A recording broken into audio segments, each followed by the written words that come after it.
Picture this. It's 1982 Milan.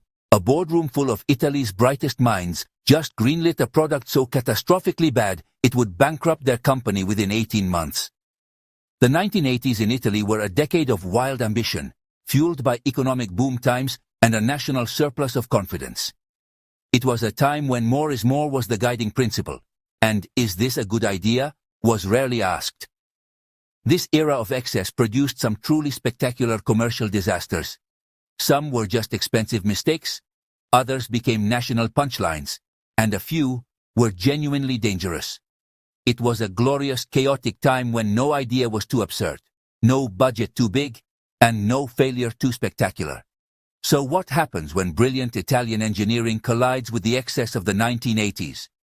You get chaos, comedy, and some of the most fascinating business failures in modern history. It's a beautiful mess, and we are going to dive headfirst into all of it. Let's find out. Let's kick things off with the Piaggio Cosa, a product that tried to reinvent the iconic Vespa scooter.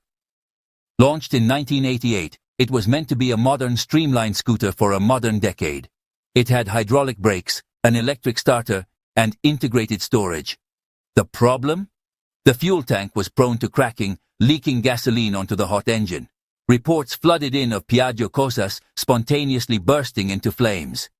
Piaggio had to issue massive recalls, a logistical nightmare, and a public relations catastrophe. The damage to Piaggio's reputation was immense, turning their beloved product line into a rolling Molotov cocktail. Ultimately, the Cosa was a commercial disaster, a fiery lesson in the importance of quality control. A perfect, explosive start to our list. Benetton. In the 1980s, they were an unstoppable force with their United Colors campaign. So, naturally, they decided to get into the conservative world of men's business suits. They launched Benetton Uomo Executive, aiming at young Italian professionals. The idea was to apply their vibrant energy to formal wear, but nobody who bought Benetton for casual sweaters wanted a business suit from them. The brand identity was completely wrong, like McDonald's selling Michelin-starred menus. The suits were poorly constructed, using inferior fabrics. The Uomo Executive line was a spectacular flop, a classic case of brand overreach. Benetton quietly discontinued the line, learning that brand loyalty has its limits, especially not for a shoddily made suit. Our next story is a classic tale of technological hubris. In the mid-80s, the home video format war was raging between VHS and Betamax. Into this battle, Seleco introduced its proprietary format, the SVR. Seleco was convinced they could create a superior video format, but it was 1984, and VHS had already won. The biggest nail in the SVR's coffin was the lack of content. Movie studios weren't releasing films on a third, unproven format.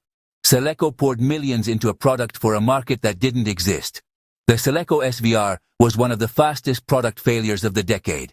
This disastrous bet on the wrong technology contributed to Seleco's bankruptcy, a magnificent self-own.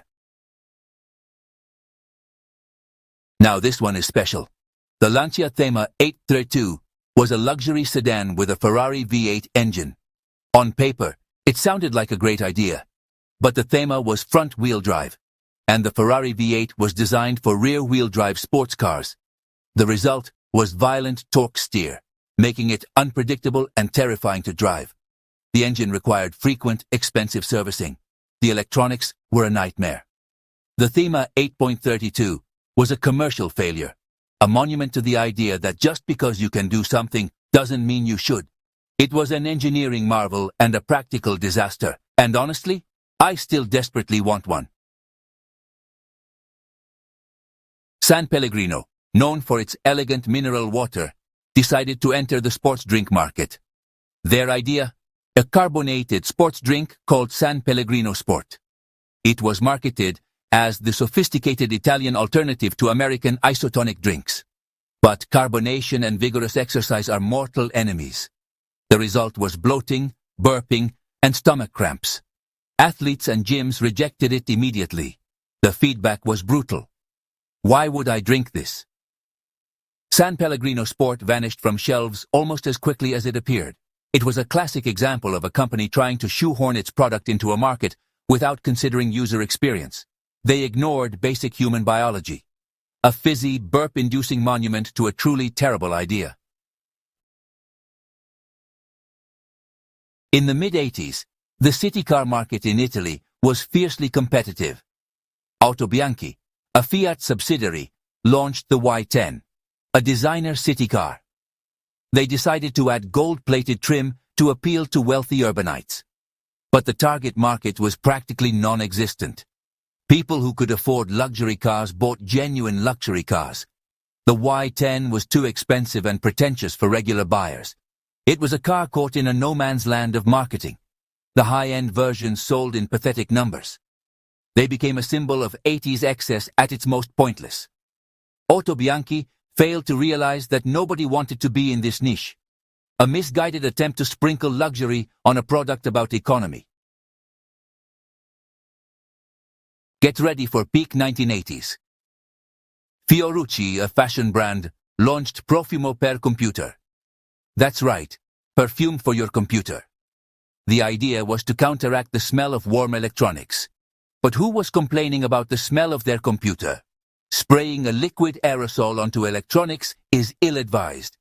The concept was disconnected from reality. Fiorucci's computer perfume was a colossal flop. It quickly became a novelty item, a curiosity from a time when a brand thought it could sell scented air for your beige box. One of the most gloriously pointless products ever conceived. Barilla, the kings of dried pasta, decided to tackle Mexican food. They launched Barilla Messicana, a line of frozen Mexican meals.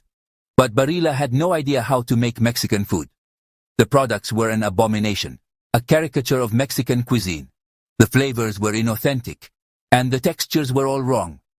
Italian consumers, loyal to Barilla for pasta, recoiled in horror. The Messicana line was universally panned. Barilla was forced to pull the entire line from the market. It was a humbling experience for the pasta giant. They learned to stick to what they know. A legendary cautionary tale about straying too far from your core competency.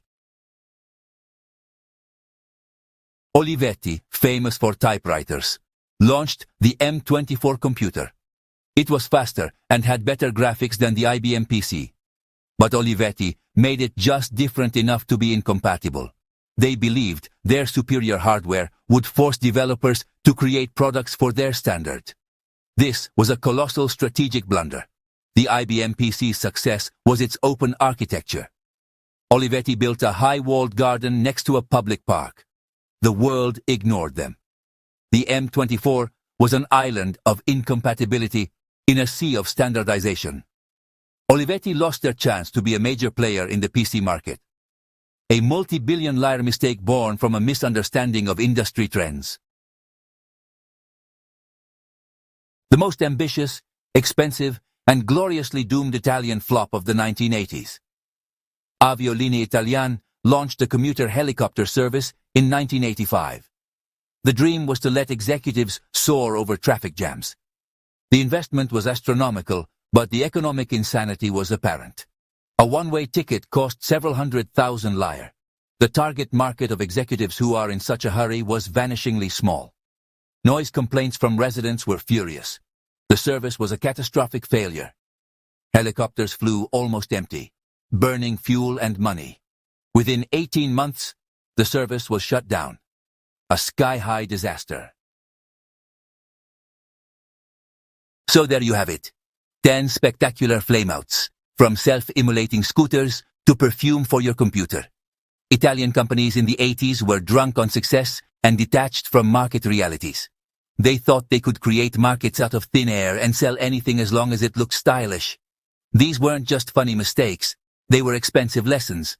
Lessons about market research, hubris, and brand loyalty limits. They learned that you can't just put a Ferrari engine in a sedan and call it a day. These failures paved the way for more measured, globally competitive Italian companies.